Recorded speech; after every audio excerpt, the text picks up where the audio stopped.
Welcome to Fantasy Footy Fan, it's Jeff here. Hopefully you all had a good week. As you can see, I scored a 1930, my round 5 score, which wasn't too bad. Obviously, there were a few that scored much better, but that's not too bad because it did assist my ranking.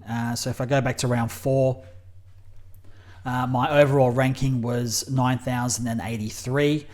And so after round 5, my round ranking was 1930. As I said, it was 6,149 was the round ranking, and my overall ranking went up by about 2,500. And so now my overall ranking is 6,627. So I'm pretty happy with that, considering I did have Dacos and Heaney on my bench. So to be able to improve my ranking, to still remain in the top 10K and to be moving forward within this buy period and best 18 period, pretty happy. It's not too bad. So as far as my trades went, if I just go into my team and how it went, if I go back there to round 5. So pretty happy with this, with my defense. Like a massive 159 on Sheasel. So ecstatic with that. Sam Clohisi, 94, performed well over. Happy with Young and Yo. D'Ambrosio, 65. It's probably probably time for him to go. Williams, 91. Very happy with that. So I get to bring in Dacos now, and that'll strengthen up my defense. With my midfield, Tom Green was pretty difficult to deal with there, 72. Jack Steele, 122 from him, a 113 from Butters, an 85 and an 86 from Martin and Crouch. Was kind of hoping that they would get in the 90s, closer to tonning up. Matt Crouch is a bit of an issue for me this week because he's suspended. And then I did have Sanders 39 and Sharp 65. And I had McKercher on the ground, but then Thomas scored an 81. Actually, I don't think any of those three played. And I was deciding who to take out. And because McKercher had that, it might have been 50 or something last week, or had a low score, I thought, I'll take Thomas's score of 81 and take out McKercher, and that worked out well. So I was pretty happy with that. I had to take Gawn's score there of 149. Obviously I had a feeling that he would score well against McInerney. He has in the past, so put the VC on him and definitely took that. Jackson, a 74. It's not great, unfortunately, and that's probably going to get a little worse here in fantasy with Darcy coming back, but we'll see. I was happy that I had Wilson on the ground and he scored a 70. I think because Gallagher was playing a bit earlier on in the round, I thought I would put him on the bench and loophole him, and he ended up doing a 29. So I wasn't going to use him, but Wilson coming through with a 70, I was really happy with that. Flanders, a 125, bringing him in this week, so happy with that. And Powell, he's got the role, he's playing in the middle, so really happy with that. Don't want to really be looking at trading him right now. I'll be keeping him for a little longer. 5 for 62 was okay. Dempsey is 70, considering how he started, just really saved his score. And Harley Reid, he's looking really good in that midfield, getting high percentage CBAs, so really happy that I've kept him. Having a look at, except for the premiums, having a look at all the break-evens and so forth, like Clohisi, I'm not even worrying with him. Negative 37 break even. He's just awesome. So D'Ambrosio, he's probably the one that's got to go. Averaging 74, break even of 78, and the last round didn't even change price, so he's probably due to start losing money now. So I reckon it's probably close to time for him to go. Really happy with Zach Williams with his score. So he was able to go up, 33k. And has a break even of 42. So with that score of 90, It means that I can actually keep him in the team a little bit longer, make a bit more cash from him, and he's also putting up good scores as well. His past few scores, especially this was a 91, a 60, 69, he was around the 60s, 70, but to get a 91 this round, that's really helped. So I'll bring in Dacos, of course, this week. I'll go through my trades a bit later. As far as my midfield goes, obviously, just going back a little bit, I didn't actually show you my trades. So the trades was I took out Blake Howes and brought in Sam Clohissy, and I took out James Jordan and brought in Sam Flanders. A very popular trade combination there last week, and those were the trades that I made. And so they're looking now here at my midfield. So obviously Tom Green's really disappointed. I was really hoping that he was going to do better than he did, but he was going head-to-head with Steele, and I'm not surprised Steele came out on top. Something to keep in mind, if we have any premium mid that's going head-to-head with Steele, they tend to come off second best. So I think just keep that in mind. Jack Steele, of course, really happy with him. But see, Tom Green doesn't really matter. He's going to be a top 8 mid. Same with Steele. Same with Butters, pretty much. Nick Martin will probably be a top 6 defender. Matt Crouch is the one, so he's out this week, and I'm not going to put him on the bench, even though I know it's best 18, but I really want to take advantage and try to be aggressive of this best 18 that we have at the moment. So Crouch will probably get traded out for me this week. So Roberts comes in, break even of 35, so he's probably going to get downgraded soon. He's made a stack of cash. Sort of for us, 310k. That's awesome. So really happy with that. Of course, Sanders got bevoed and he got subbed, and so now with a break even of 50, he's made 234k. So that's just awesome. Still went up 24k even though he got a 39. But could be time for him to go either this week or next week. Jeremy Sharp, he scored a 65. He's gone up 256k, break even of 33. So I'm still holding on to him.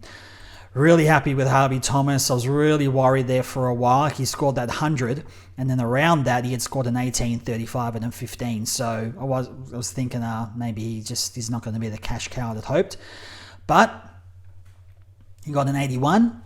Went up 51k. He's now made 146k overall, and he's got a break even of 0. So perfect. He'll hopefully get another decent score and make some cash. But McKercher, so this is the thing. He's got a break even of 87. He may even end up playing this week. We still have to find out how his bruised ribs, I think it is, has gone. Just having a quick look to see if there's any info. Maybe I think he was going in for scans today, and it looks like probably those scans have probably not come back. Sorry, I'm just having a quick look to see if there's any info on him. But yeah, I think, look, either you're holding on to him because maybe you've got some other things to do, or likely, look, more often than not, I think there'll be a fair few trading him, I would say, especially with a break even of 87. It's a little bit high, but for me, I'll get into my trades a bit later, but I am holding him, and there is a reason for that, and so I will get into that a little later. So with Gawn, so he's out, on the bye, and I've got Jackson, so I'm going to be doing some sort of moves and things, and I'll go through that a little bit later, but I'm really happy to be able to have Heaney back, Flanders back. I'm going to move Jackson into my forward line, so I've got Heaney, Flanders, Jackson, and Powell as my top 4 in the forwards, and I'm really happy with that. I may even look at trying to get in Zorko over the next couple of weeks, because he's doing quite well too. So I want to be able to have a really good, solid premiums on all the lines. But my forward line was the one I really wanted to just kind of get the premiums I needed and then have that sewn away. Because as you know, we don't really have any premiums in our forward line to be able to go to, and we're not going to get any next week either with the DPPs coming out. So I'll probably shore up my forward line in this week with my trades, and then next week start looking at hopefully bringing in some premiums in my midfield, because I'm pretty happy with my defense and my forwards, and now it's just about getting some value in my mids. So that's sort of my team, and I'm fairly happy with that. Just got to keep trying to improve from here on in.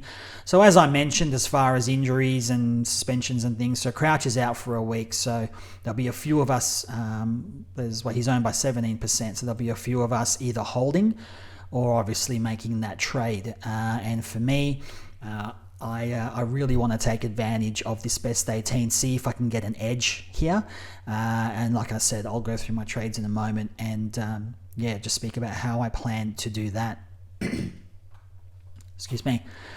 So going through the teams this week, obviously Dacos and Goulden and Heaney are the ones coming off the bye. They're the ones to be looking at to bring in. So with Dacos now, he's probably going to face a Willem Drew tag. So will he get that 131 break even? It's unlikely. Obviously, you can still bring him in if it works out as part of your plans and your structure and your trades for this week.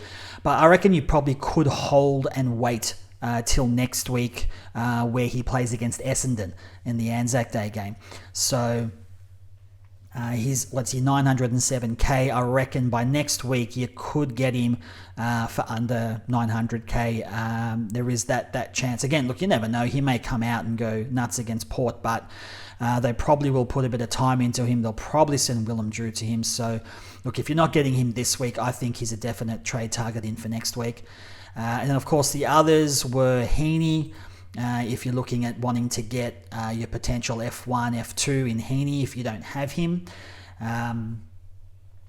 The only thing to be concerned about there is you've got Adams, which he seemed to still play well with Adams in the team, but then Parker might come into the team as well. How is that going to impact Heaney? His break-even's 95. He should get that this week, but again, it all depends. If Parker comes into the team, how's that going to impact him? I reckon they're going to keep him in the midfield. He'll still be in the top 6 forwards by the end of the year because he'll still be playing midfield. So, yeah, is he worth bringing in? Yeah, look, maybe if you really want to get that premium forward in there. And the other one, of course, was Goulden. So he's 930k. 104 break even. He's had a couple of low scores there, 69, 83, but 111, 117, and then 127 in round 4. So he's also a good trade-in target now that he's finished with his bye. But I think there's a few targets, and we'll get into players like Walsh and a few others as well that we can look at trying to bring in. But looking at the games, so we've got not Western Bulldogs. It was the Melbourne and Brisbane was the first game, Thursday night. And of course, aside from Max Gawn, Melbourne really didn't have anyone that did well at all. So you had, there might be some that still owns Billings, and he actually did all right. He scored a 72. And he went up, or actually went down by 2k. And I reckon if you own him now, this is probably it. He's only owned by 2%, so everyone's jumped off. And if you still own him, I'd be jumping off this week at his buy. It's the perfect time for it. Blake House scored a 68, so I traded him out, but some might have actually kept him in, and he ended up doing all right. We're all worried that he might actually start to sort of max out now, but scored a 68, made 11k, break even's 45. You can still trade him out. Obviously, his buys now, he's at his buy, so this is the perfect time to trade him out, make some cash, or upgrade him. Petrarca a 64, it was really disappointing. Clayton Oliver a 53, we're not going to even worry about him until he starts getting some form and really bottoming out. So just firstly with Petrarca, got 5% owned, so there's not that many owned, but he's 137 break even, 889k. He's scored 3 tons out of his 6 games, so you might wait till he bottoms out a bit and then bring him in sort of into a mid 800s if he gets to that. But Oliver's now at 800k. His break-even's 155. He is going to continue to bleed cash. He dropped another 70k this week. That's 223k now he's dropped for the year. He's only averaging 80, so he is just not the player he was last year, and for obvious reasons, the things he's dealing with and going through. But you never know, he may just pick up form somewhere. It may just happen and come and develop, and then if he starts picking up form and he can string together a couple of tons, then I would say that we would jump on straight away. Windsor, Caleb Windsor, I don't know if anyone still owns him. 31%. So yeah, so this is the week to trade him out as well. So he made 4k, break even of 49. He's made 119k now, and he's only averaging 49. He's really not doing anything. He's on his bye, so he's another player that can go out this week. Christian Salem, unfortunately, he's injured now, so if you own him, he's also time to trade as well. You're only 5% owned, but yeah, trade him out.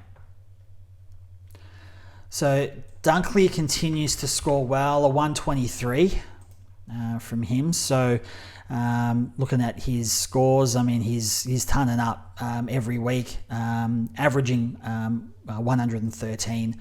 He's 974k, his top price. So if you're wanting an ultra premium, then Dunkley's your man there that you can bring in. So Dane Zorko is the really interesting one. Just curious to know how many own him. So he's 11% owned now. He's that one. That face is scary. I don't know why they use that picture of him for his AFL profile, but sorry anyway, that's caught me off guard. So yeah, 11% owned. He's averaging 106. I'm going to close that because that's just a little bit disturbing.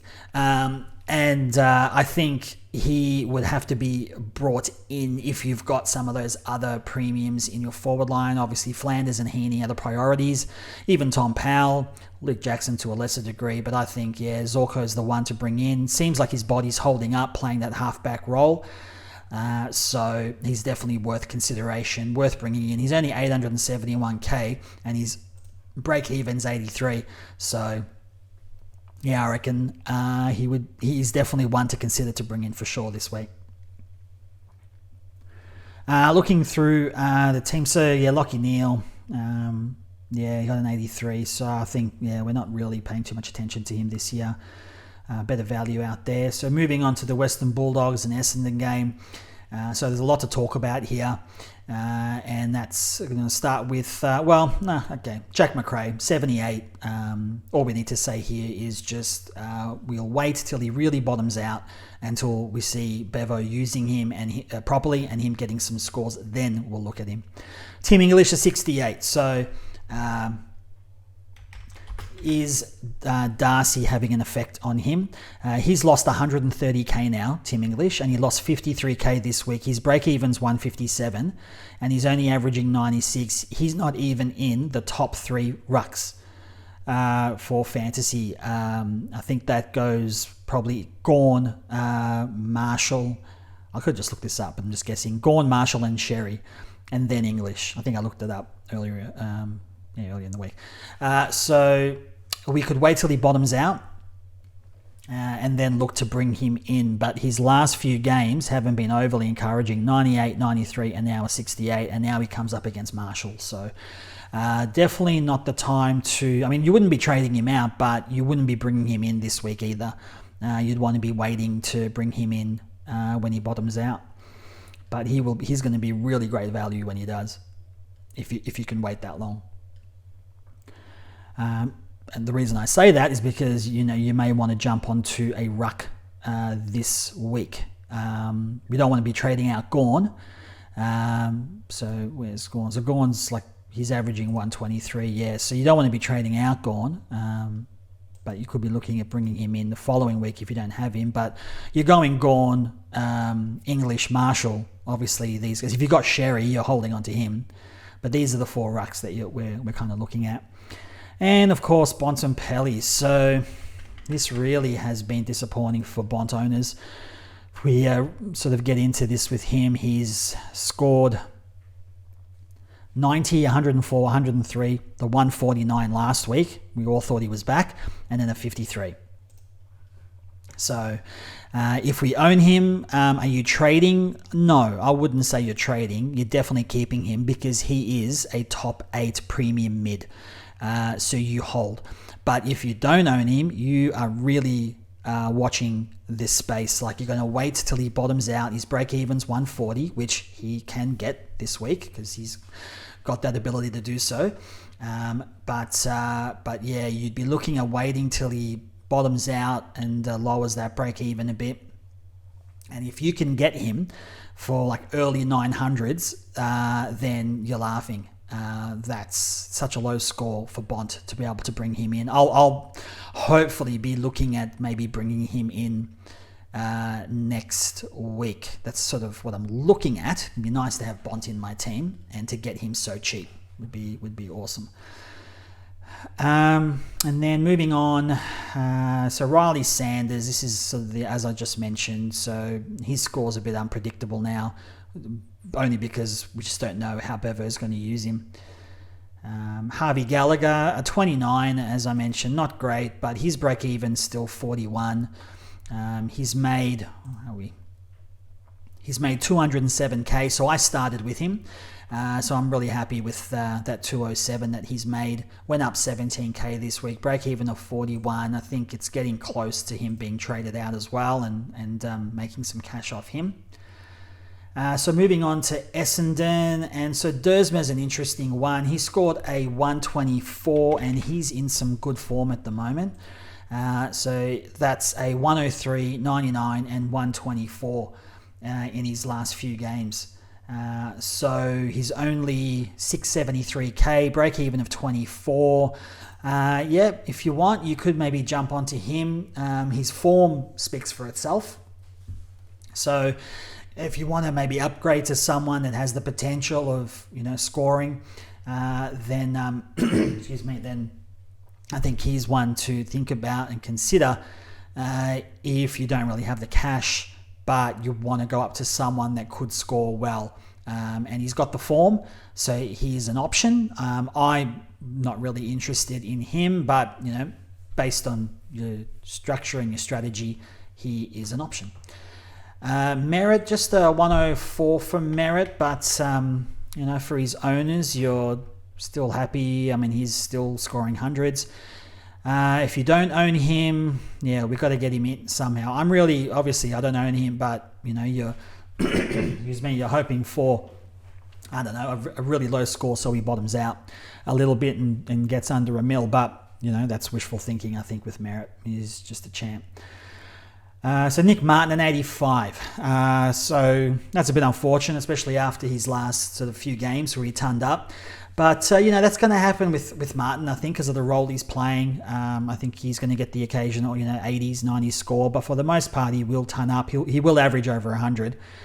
And he very likely will be a top 6 defender. So, we're holding on to him, waiting until he gets his DPP status, and then looking to bring him into defence and moving or trading someone out of our defence into the midfield. For the rest of Essendon, so Darcy Parish, sure, we'll keep an eye on him. His form's not great. He's down to 867k. He's only averaging 79, break even of 148. So he's in the Clayton Oliver basket. So just horrible form. Let's wait till he bottoms out, and let's wait till we see him put up a few good scores before we think about bringing him in. So that's probably it for that game. For GWS and St Kilda, so Lachie Whitfield continues to put up some good scores. So that's another 120 for him. So he's definitely going to finish as a top 6 defender. So, hopefully you own him. You'll be keeping him for the rest of the year. If you don't, like myself, I'll have to look at trying to bring him in at some point, because, you want to get to full premium as quick as possible, and you want to get to the top end premiums as best as you can. And he is definitely that in our defense. As I mentioned earlier, Harvey Thomas, an 81. So I'm really happy with that. Now, Tom Green, if you don't own him, so if you own him like myself, you're keeping him. He will end up being a top 8 mid, even though he's hadn't scored well in his last 2 games. But boy, you're keeping an eye on him if you don't own him. He's 993k, so he dropped 44k this week, and he's now 5k. He's dropped overall, so his break even's 159. And he plays against Carlton this week, and Carlton do really hamper mids, particularly premium mids. So George Hewitt will likely go to a green, and I don't expect Green to do that well this week. I don't expect him to ton up. If he can get in the 90s, I'll be really happy with that. If he does ton up, I'll be ecstatic, because if you have a look at all the premium mids that have played against Carlton in the last few weeks, you'll see they've all really done, or they haven't done that well. So we'll see how Green goes this week. Definitely not going to captain him or vice captain him. Jack Steele, he is the man of steel. Look at this, like 108, 120, 124, 131, 122. Man, he is back. I'm so glad. I'm really bummed that I didn't start with him, but really happy that I jumped on when I did. I'll probably put the VC on him this week. He plays Thursday night. I believe he plays Thursday night. Okay. So Zach Butters, again, sorry, what am I doing? I'm going through my team again. No, let's go through St Kilda. Wanganeen Malira. So he scored a 90, and that's what's going to happen again. We always say this every week, but that's what's going to happen with these players in St Kilda. Wanganeen Malira and Riley Bonner and Jack Sinclair and even Bradley Hill had a 150 this week. They're going to have their ups and downs. They're going to get their good scores and bad scores, and because there's only so much ball that's going around back there. So Wanganeen Malira, just look at his scores: 84, 122, 71, 127, 90. So that speaks for itself. He's still under 900k. So he's still probably worth having, in your team. But, there's probably other value there. I mean, if you don't have Dacos, you'd be bringing in Dacos over Wanganeen Malira. But you're probably going to get your 95 to 100 average out of him. So if you can't afford anyone better, and you want to upgrade your defense, and all you've got is Wanganeen Malira available, he's still a decent pick. Riley Bonner got an 80, and that's okay. If you've owned him, you've brought him in at a pretty cheap price, and he went up another 37k this week. You don't really have him in the team to be scoring tons. You want him to be scoring decently, but making cash. So he's made 233k now, and his break even's only 60. So he's going to continue to have these up and down scores as well. You'd be holding on to him, obviously, and then you'll be upgrading him to a premium.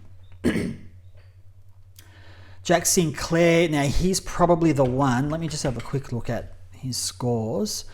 So he's probably the one that's suffering the most, maybe, since he's come back. Only an 89 average, and he only scored 74. And he lost 23k. He's lost 72k now, and his break even is 119. So, you're definitely not thinking of bringing him in. If you look at his scores, 79, 99, 105, 74. Yeah, I'd be bringing in probably Wanganeen Malira before bringing in Sinclair at this stage. We just want to see a little bit more of that form from last year with Sinclair. Darcy Wilson got a 70, really happy with that because it was really looking a bit grim with him, maybe looking at having to trade him out. But by getting that 70, he made another 43k, break even of 19. He's made 175k overall, and he's now worth 424k. So just really happy with that. He'll continue to make cash.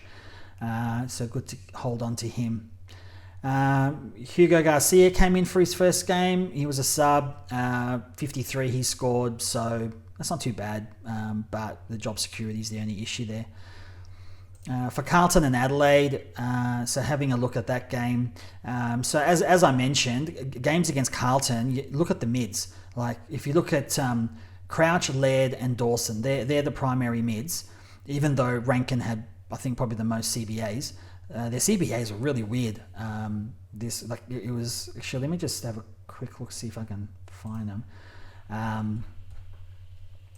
So with the Adelaide, I just remember looking at the Adelaide CBAs and just thinking that's not normal. So Soligo 66%, Rankin 60%, Crouch 54%, and Dawson and Laird 48%.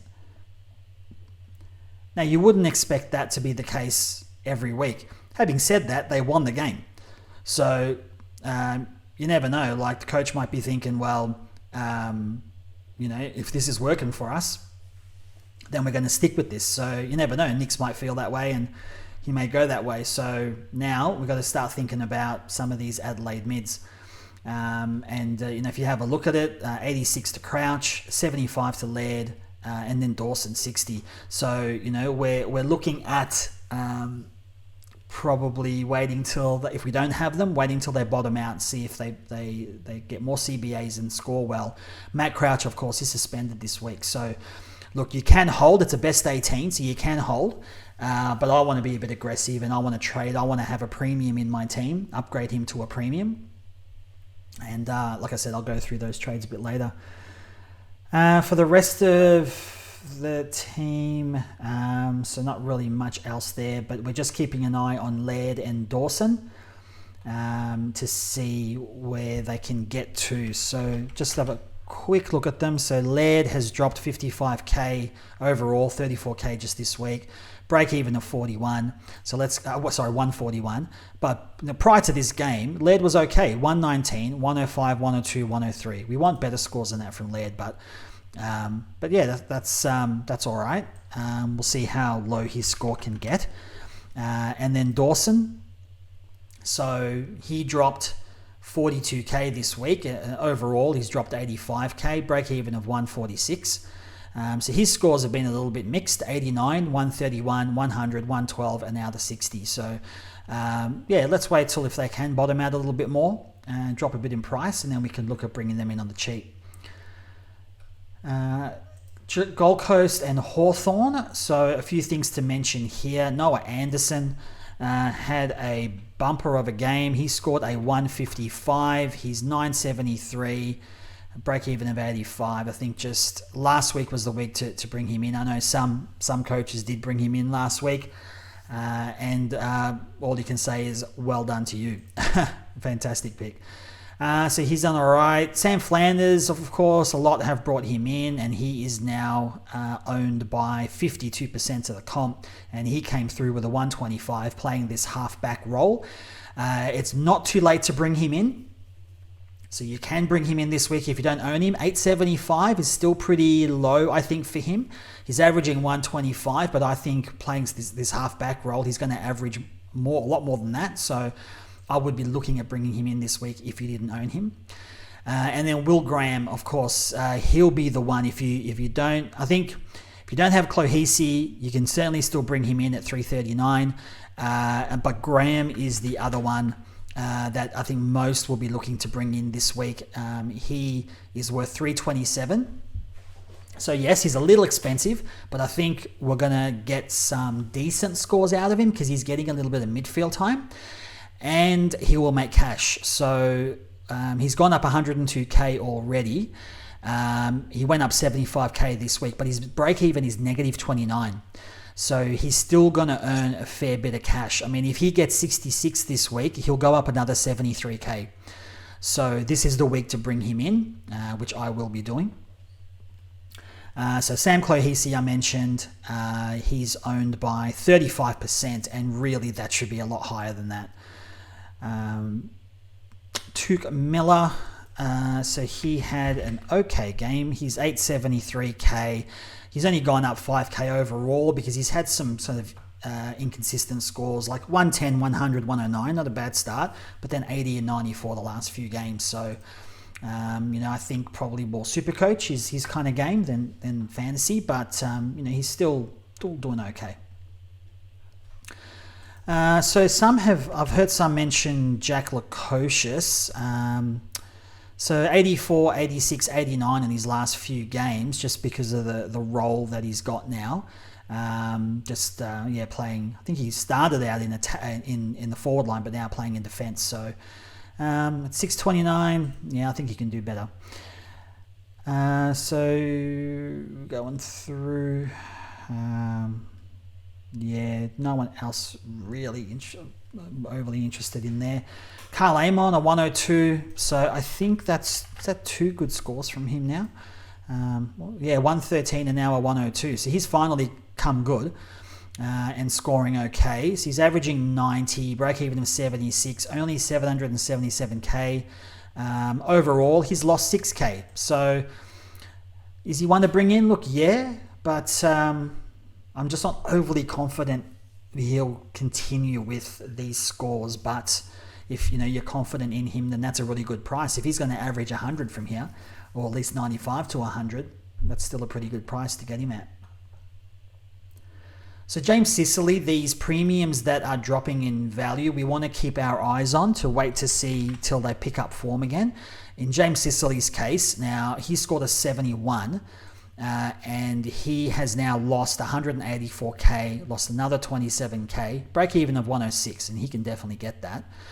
But we want to see a bit more. And I think with his role, until Hawthorn bring in some key defenders and then they don't have to get Sicily the man up and he can play that loose man in defence, until we see that, only then we will consider bringing him in. D'Ambrosio scored that 65, as I mentioned. Time to trade him out, I think. And looking through the rest, so John Newcomb, 40, massive disappointment. So we don't even bother with him.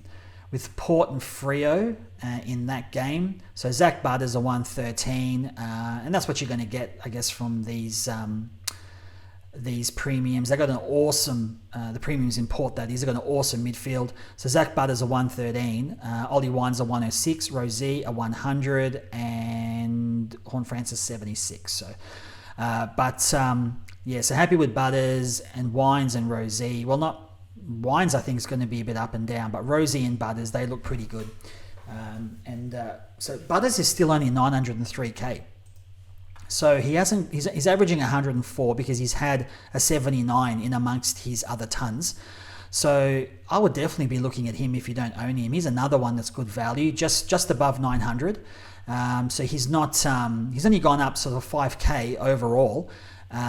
Considering that his other four scores, so 79 was in round 3, but his other four scores are 107, 117, 106, 113, and he's only 900k. So he's certainly an option to look at bringing in this week. Rosie, though, I'm not sure. So Rosie's 974k, so you're paying up for him. He's averaging 111 though, so that's really good. He's getting like look at his scores: 111, 116, 99, 133, 100. So I don't know if I'd be paying up for Rosie because I think there's better value. You can get probably better midfielders around the 900k mark, or better midfielders, but midfielders that will still score tons around the 900k mark. So I don't know if anyone brought in Horne-Francis. Let me just quickly check his ownership. So 6% owned, so some must have brought him in. So he's made 75k, went up 25k this week, 62 break even. He's averaging 91. Looking at the CBAs, I believe Wines may have had more than Horne-Francis this week. I think the other week, when they were both playing with each other, Horne-Francis had more. So let's have a look here. So no, Horne-Francis had 54% CBAs and Wines 45%. So Horne-Francis is getting more mid-time than Wines. It's just that Wines ended up getting a bit more of the ball. He had, so he had 26 possessions. He had 8 tackles. So that's really what helped Wines to score, whereas with Horne-Francis, he had, Ollie Wines only played in 62% game time as well, so that's pretty good. Horn Francis only had 18 possessions, but he did kick a goal. So, yeah, that's where Wines got the points there. Just those extra tackles that he got as well.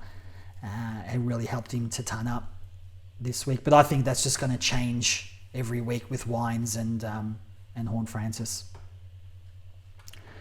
Looking through the rest of Port's team, there's no one really of interest there with Fremantle.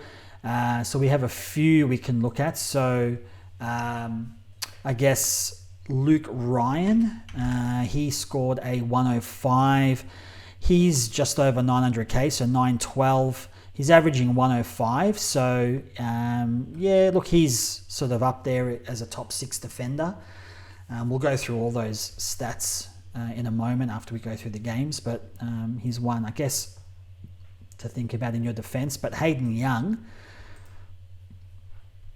I know some traded him out, but just these last 3 games, 129, 108, 102, you got Sean Darcy coming back into the team. That can only mean good things for the midfielders.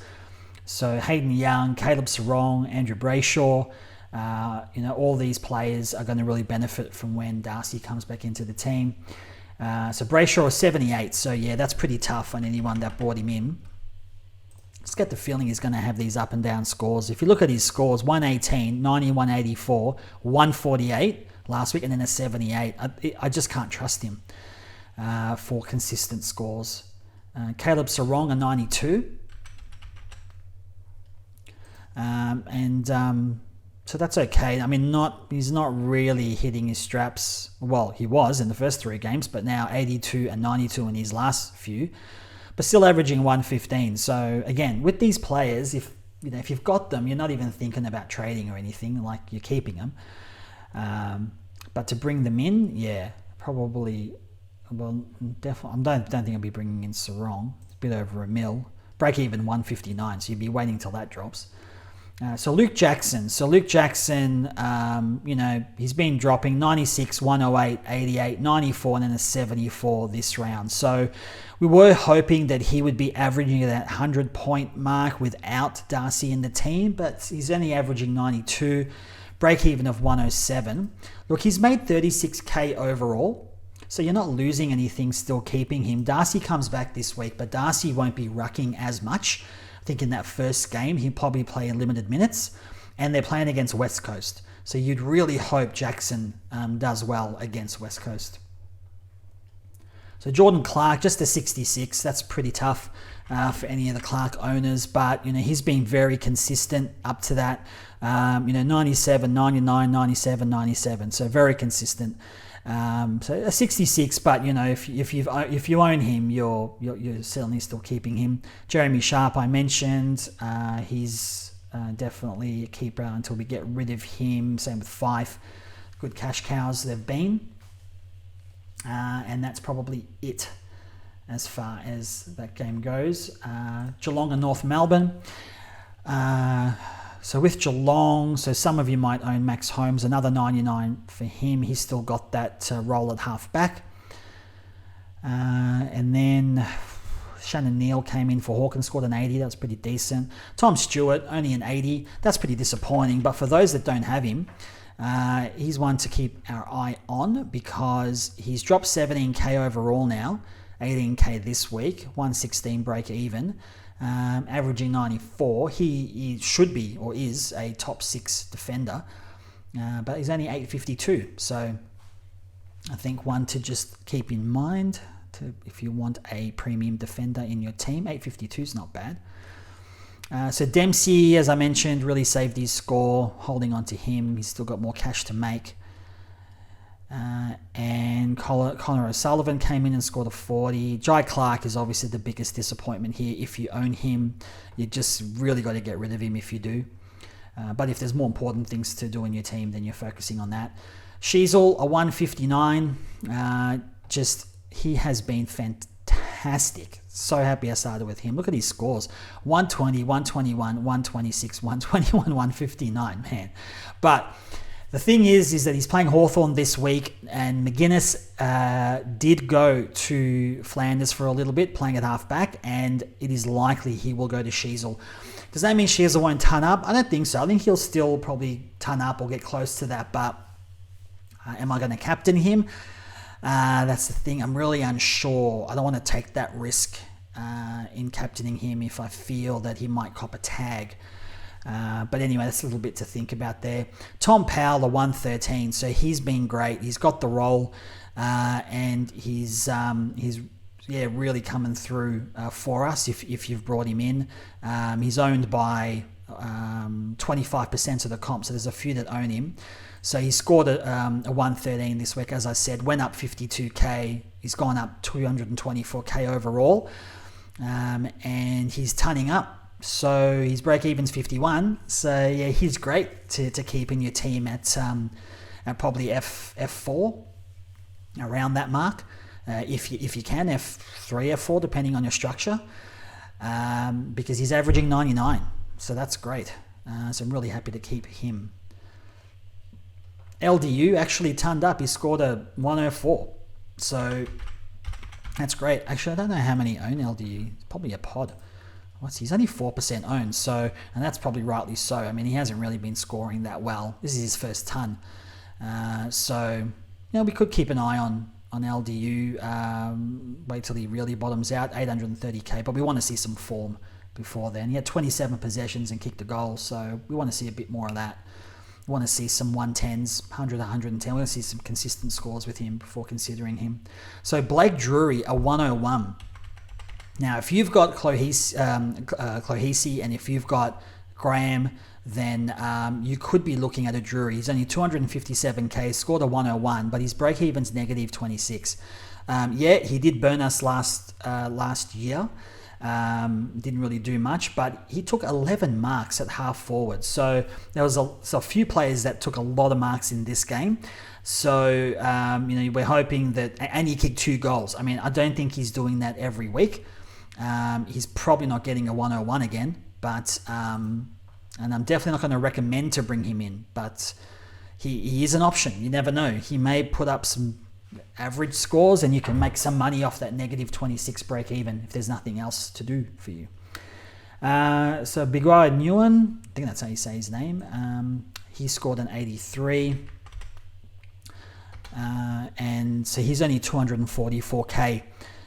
So he's another one to consider in our forward line. But let's just see, negative 14 break even. So he might be one of these ones where, maybe like a Graham, we've waited 2 weeks to bring him in. So we could probably wait another week on him just to see if he's got that role and form. Zach Fisher in 82, that's going to be Zach Fisher pretty much. Charlie Comben, I think some may have brought him in. He's got the role, playing at sort of half-back, taking those intercept marks. He's owned by 7%, so a few brought him in. And he should make some cash. Break even of 5, so yeah. I wouldn't be bringing him in, personally. I mean, you could bring him in because he's got a low break even, but he's got a good roll, so 69's not bad. So that could go either way, I think. Lazaro came in for a 66, so that was good for Lazaro owners. And McKercher was obviously the one. So, this is what, we're going to make a decision on and what we're going to do with McKercher. Break even of 87. We still need to find out about his injury. Personally, I would be trading him out, but because of the trade I'm going to do, I need someone that is worth a bit more to make that trade. So I'm going to end up keeping McKercher, and I may look to trade him out next week because he's likely not going to play. But if he does play, he's not getting the 87, but I'm hoping he's not going to lose too much money. The break even will drop and then he'll start making money again because he's got the job security. So he'll eventually come back and play in that halfback role. So then moving on to the last game of the round, West Coast and Richmond. So this game saw Elliot Yeo continue on his merry way. So he's averaging 95, which we all didn't expect. He's gone up 134k overall. So he's doing his job, averaging 95 in defense for us. He may end up being a keeper, or at least holding on to him for quite a while, because he's actually scoring quite well. He's got the role, playing in the midfield. He's still going to go up some more because he's got a break-even of 64 against Fremantle this week, so you'd expect him to have another decent score. He did kick 2 goals, though, in that score of 94. So he is... He was reported, but I was watching this game and I saw that tackle, and nothing's going to happen with that at all. He did put a bit of force into the tackle and put him onto the ground, but the head hardly even made contact to the ground. If anything, I think it was Vlosten that he might have tackled, but if anything, Vlosten kind of made it look a lot worse than it was. Harley Reid, an 81. So he's really looking good. I know some may have traded him out, probably at the wrong time. There's still 81% of us that own him, and you're holding, obviously, because these last 2 games where he's scored 78 and 81, he's looked fantastic in the midfield, and the crowd are really responding and loving it. It looks like Adam Simpson's loving it. He's getting high percentage CBAs, so and he's getting the ball. Break even of 17. He's going to continue to make money and likely crack that 500k mark. So we're all pretty happy. Fair to say everyone listening to this is probably a Harley Reid owner, considering there's 81% that own him. So for the rest of West Coast, there's kind of no one there of interest for Richmond. So I just want to bring out, is it Lafau? Is that his? I don't know how to pronounce his name. So he's 286k. We're not bringing him in, but because he's got the bye. All the Richmond players have the bye, obviously, this week. But he scored a 99. So he's now put up 24, 32, 37, and a 99. Negative 19 break even. If we're desperate for someone to bring in the following week, he might be an option. He did score 3 goals, though. He looked good, but his scoring is going to be unpredictable. And then for Richmond, Seth Campbell. So Seth Campbell's the other one. He scored a 47, and he went up 21k this week. He's gone up 212 altogether, so he's ended up being a pretty decent pick. Break even of 35. He probably doesn't have a lot of money to make, so if you really wanted to trade in this week, you probably could. And that's probably it. I think, Jaden Short got injured, but we really needed to be off him anyway. So that's it for the scores that we're able to go through. So having a look now at some of the players to bring in and to look out for. So let's check out these break evens. Okay, so having a look at the best break even. So obviously Sam Clohesi, 37, negative 37, and Will Graham, negative 29. They're the players that we really should be having. Blake Drury, as I mentioned, a negative 26. Harvey Thomas is still a 0, but I don't think you're going to be bringing him in. He's 346k, so I think if you really need to bring in a rookie this week, it's Graham or Clohesi if you've missed out. Even though Clohesi's 339k, I think he's still going to make quite a bit of money. And then, of course, if you're desperate, Blake Drury, I guess, because he's only 257k, but with a negative 26 break even. So they're probably the main ones you're looking at as far as those really low break-evens go for this week. As far as the high break-evens go, as I mentioned, players like Green, even Sarong, English, these are players that we're waiting to bottom out. Parrish, Dawson, all high 140s, 150s. So let's keep an eye on them. As I mentioned, Laird 2, 141, Bontempelli 140. So these guys we just keep a little note of and wait till they bottom out to get them a lot cheaper. And we want to sort of set up our trades for that. So they're probably the main ones as far as the break-evens go to just keep our eye on to get them at value. So going to my team and looking at what I'm going to do this week. So let's see. So Dacos, I will be bringing in for Williams on the bench. Or D'Ambrosio on the bench, sorry, I think is what I'll do. Yeah, bring D'Ambrosio. I want to trade D'Ambrosio, but yeah, I'm tossing up here. I reckon I probably will trade D'Ambrosio. I was initially going to trade Fife, but I think I'll trade D'Ambrosio instead. He's 590k and Fife's 571. So yeah, likely I will trade D'Ambrosio for Graham.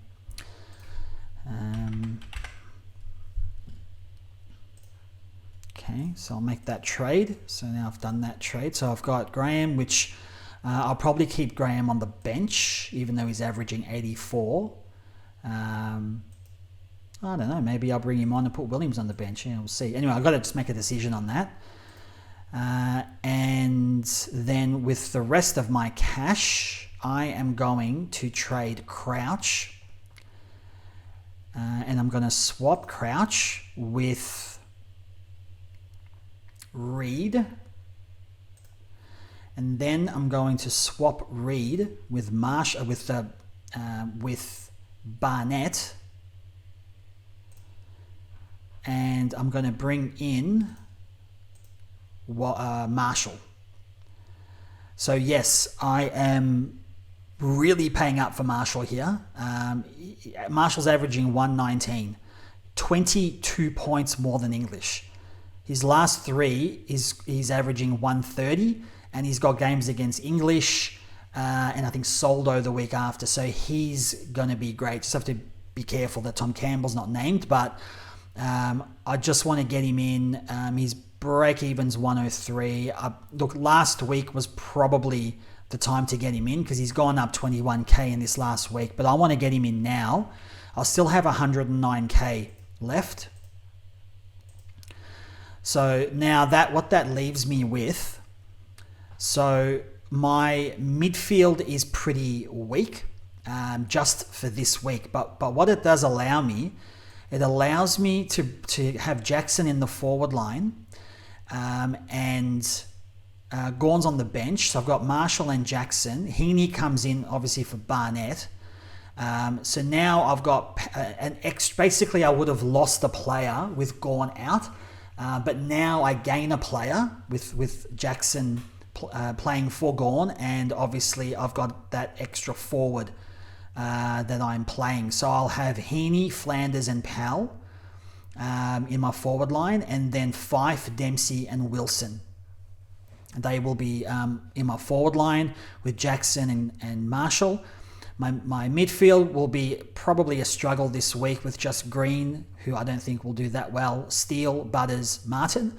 And then I've got Reed, Roberts, hopefully Sanders plays, and Sharp in my midfield. So kind of like a Guns rookies little bit of a midfield there.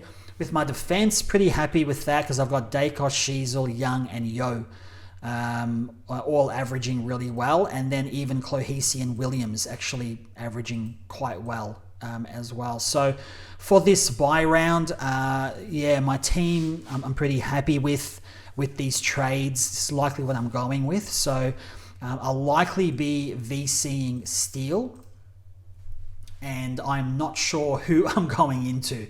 Either Heaney is an option against Gold Coast, and obviously Sheasel is an option, but I'll listen out during the week just to see if if there's any talk about Finn McGuinness tagging Sheasel.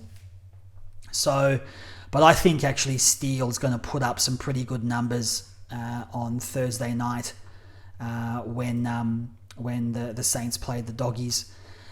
So that's what I'm going to be doing. They're my trades and my VC and C going forward. So coming out of the bye, I'll have Gawn and Marshall as my rucks. In my forward line, I'll have Heaney, Flanders, Jackson, Powell, and Fife, and Dempsey. I think is that more than, let's see, 1, 2, 3, 4, 5 Fife, and then 6 Dempsey. So my forward line I'll be pretty happy with, and I've really got to focus on my midfield. So after this coming round, there'll be DPPs. So with Zach Williams with a break even of 42, I may look at trading Zach Williams into my midfield, moving Martin into defense, and upgrading Williams to a premium. That's obviously one option. The other option is that I just keep everything the way it is. Maybe I trade Roberts down to a rookie next week. His break even's 35, and then maybe trade either Sanders or Sharp to a premium, and then that will give me, 4 main premiums plus Nick Martin, and then 3 rookie mids in my midfield. So I'm just kind of, slowly growing my team. I want to continue to be progressive in that regard, continue to try to do the downgrade, upgrade. I want to try to get my team to full premium as quick as possible. That's kind of the aim. That should be our aim, really.